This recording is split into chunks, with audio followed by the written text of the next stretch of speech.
Hello friends. आज मैं आपके सामने बड़ी ही इंटरेस्टिंग स्टोरी टाइमिंग के ऊपर लेके आया हूँ। एक बार एक दुकानदार के हाथ की पकौड़ियाँ बहुत मशहूर थी। हमेशा भीड़ लगी रहती थी। रुपया, पैसा, इज्जत, रुतबा सब था। बहुत से लोगों ने उसके अगल बगल दुकान खोलने की कोशिश की, पर कोई कामयाब नहीं हुआ। उन दुकानदारों ने फेल होने पर पता करने की कोशिश भी की कि वो दुकानदार कितना बेसन डालता है, कितना प्याज डालता है, नमक के अलावा तो कोई और मसाला नहीं डाल रहा है, कहीं तेल में तो कोई खासियत नहीं है, या फिर बेसन पिसवाते टाइम ही कुछ ना कुछ मिला देता है। थक हार कर जब किसी को कुछ मालूम नहीं हुआ तो रटा रटाया जुमला मार्केट में दौड़ा दिया कि वो अफीम मिलाता है। एक ऐसे ही उत्सुक इंसान ने, जो दुकानदार नहीं था, एक दिन फुर्सत में बेसन फेंटने के दौरान उसे पकड़ कर पूछा कि दोस्त, हमें तो बताओ कि क्या राज है। दुकानदार ने जवाब दिया कि कोई राज नहीं है, मैं तो सबको बताता भी हूं पर कोई मानता ही नहीं। उत्सुक इंसान ने कहा, अगर सबको बताते हो तो हमको भी बता दो। तो उसने जो बताया वो यूं था कि दुकानदार कभी कुछ नाप कर नहीं डालता था। उसके हिसाब से उसने मुट्ठी से प्याज उठाया, मुट्ठी से बेसन, जितनी मिर्ची जितना नमक समझ आया डाल दिया। उत्सुक आदमी ने यह सुनकर कहा, यार इतना आसान तो नहीं होगा, कुछ तो होगा जो तुम अलग करते हो। दुकानदार बोला, हाँ एक चीज मैं हमेशा देखता हूं, मैं हमेशा तेल देखता हूं। तो उत्सुक इंसान ने उलझन में आकर पूछा, तेल देखता हूं मतलब? दुकानदार बोला, खेल बेसन के घोल का है ही नहीं।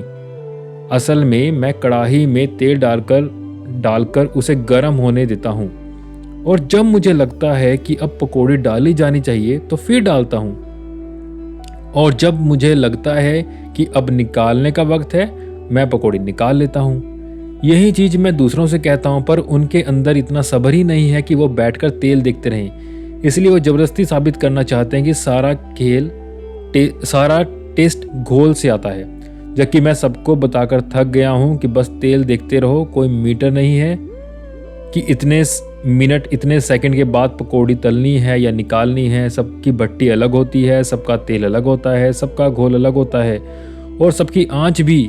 इसलिए तुम्हें ढूंढना होगा कि तुम्हारा सही समय क्या है, तुम्हारी आंच क्या है, तुम्हारा तेल, तुम्हारी कढ़ाई क्या है। ये चीज़ सिर्फ तुम जानते हो, तुम ही तय करोगे। ना तो कोई तुम्हें बता सकता है, ना कोई तुम्हें रटा सकता है। दूसरों की करारी पकौड़ियों को देखकर उनकी रेसिपी ढूंढने जानने और वो कॉपी करने में वक्त बर्बाद मत करो। एक सबक याद रखना, तुम जिंदगी में क्या अच्छा कर रहे हो या क्या बुरा कर रहे हो कभी ये मायने नहीं रखता। मायने ये रखता है कि कब कर रहे हो। सारा खेल ही टाइमिंग का है। शायद यह है कहानी या सुनते हुए तुम जिंदगी के फैसले, चुनाव और गलतियों के बारे में सोच रहे होंगे, तो एक मर्तबा उन पर गौर करो और सोचो कि क्या वो फैसले गलत थे, या वो वक्त गलत था, या फिर उस नौकरी को छोड़ना गलत था, कि या वो वक्त गलत था। जैसे उम्र और संघर्ष बढ़ते हैं, बीती जिंदगी का हर गलत फैसला सही लगने लगता है। उसकी बात, शिकायत, तारीफ करने के पीछे की वजह धीरे धीरे समझ आने लगती है। शायद यही सही टाइमिंग हो या वो गलत टाइमिंग थी। पर साथ ही एक महान व्यक्ति का कथन भी याद आता है कि किसी काम को शुरू करने के कोई समय होता है तो वह है अभी। वह अभी है। It is never too late और never too early, just do your job and make it worthy. तो इस कहानी की सबसे सुंदर बात यही है कि बस आपको तेल देखना है कि कब निकालना है। दूसरे के घुले बेसन पर नजर नहीं डालनी। थैंक यू दोस्तों।